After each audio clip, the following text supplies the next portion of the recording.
No accent needed podcast to learn easy English.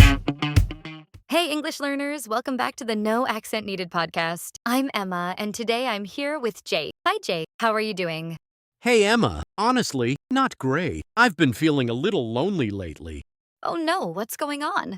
Well, I moved to a new city 6 months ago, and I still don't really have friends here, like real friends. People I can just call and say, hey, do you want to get a coffee?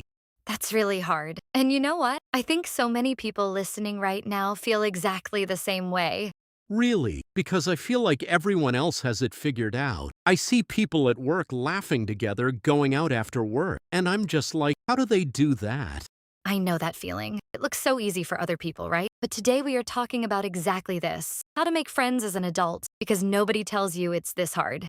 Nobody tells you. When I was a kid, I just walked up to someone on the playground and said, do you want to play? And that was it. Friends. Ha, yes, it was so simple. But now, as an adult, everything feels so complicated.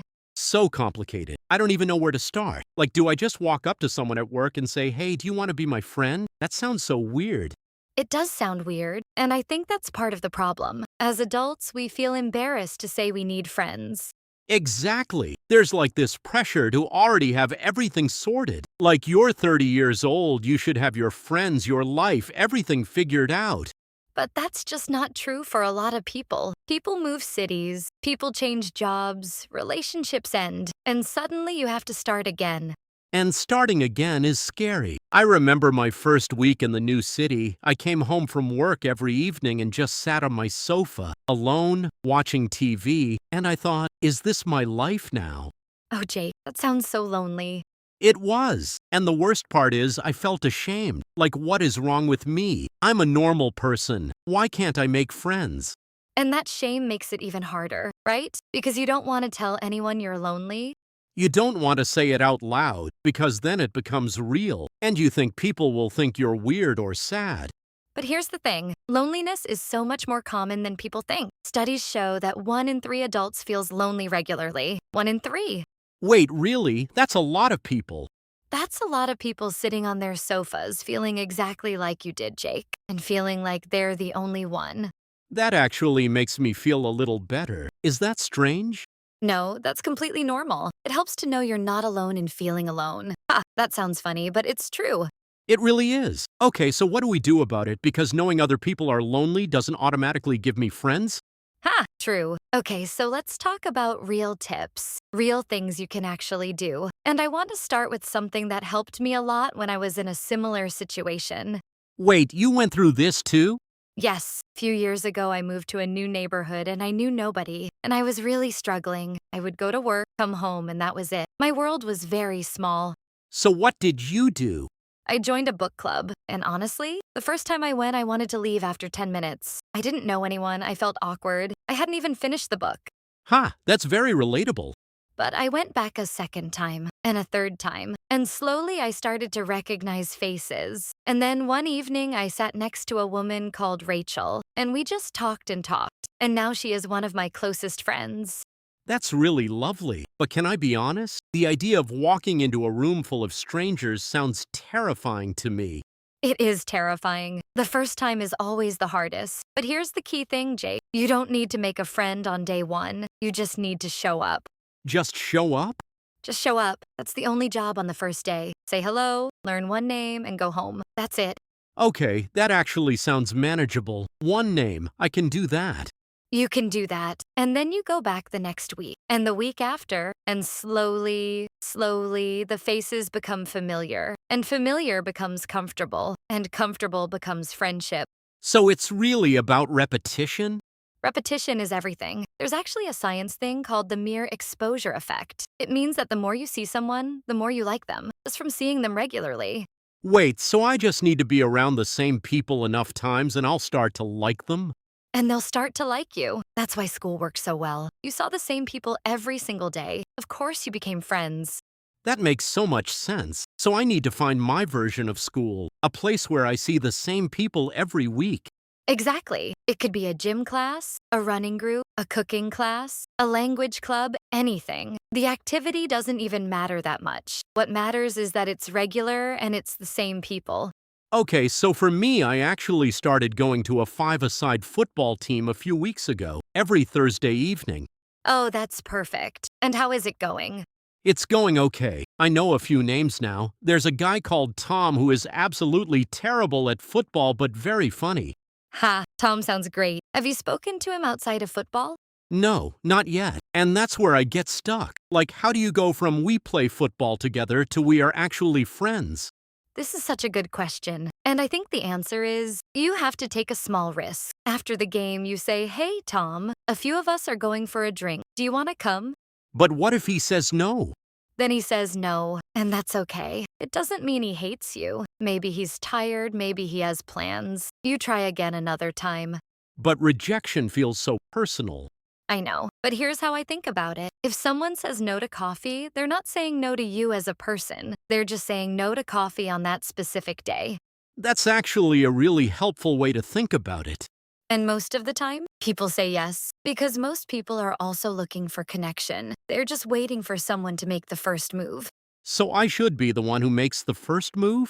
Be the one who makes the first move. It's scary, yes, but it's also the fastest way to go from strangers to friends. Okay, I think I can message Tom after today's episode and suggest getting a coffee. That feels very scary but also very possible. Do it. Everyone listening, Jake is going to message Tom today. Hold him accountable in the comments. Ha! Okay.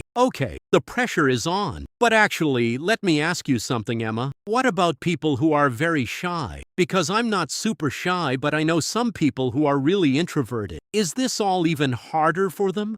Great question. And honestly, I think introverts have some real advantages here that people don't talk about. Really? Like what? Well, introverts are usually really good listeners, and people love to feel heard. If you're someone who asks good questions and really listens to the answers, people will want to be around you. That's true. I have an introverted friend, and she's actually the best person to talk to because she really pays attention. Exactly. She probably makes people feel really special, and that is a superpower for making friends. I never thought about it like that. I always assumed being outgoing was the advantage. Being outgoing helps you start conversations, but being a good listener is what makes people want to come back. Those are two different skills. So extroverts are good at starting friendships, and introverts are good at deepening them. Something like that. And the good news is both skills can be learned. You can practice being more outgoing, and you can practice being a better listener. Okay, I want to share something a bit personal, because I think it might help people who are listening. Please do. So at my worst moment, about 2 months after moving to the new city, I remember sitting in my flat on a Saturday afternoon, and I had literally nothing to do and nobody to call. And I just felt so bad about myself, like there must be something wrong with me. Oh, Jake. And I almost didn't go to the football that Thursday. I thought, what's the point? I'll just be awkward and come home alone again. But I made myself go. And that evening after the game, someone suggested getting pizza. And I said yes. And it was nothing special, just bad pizza and silly conversation. But I went home feeling so much better.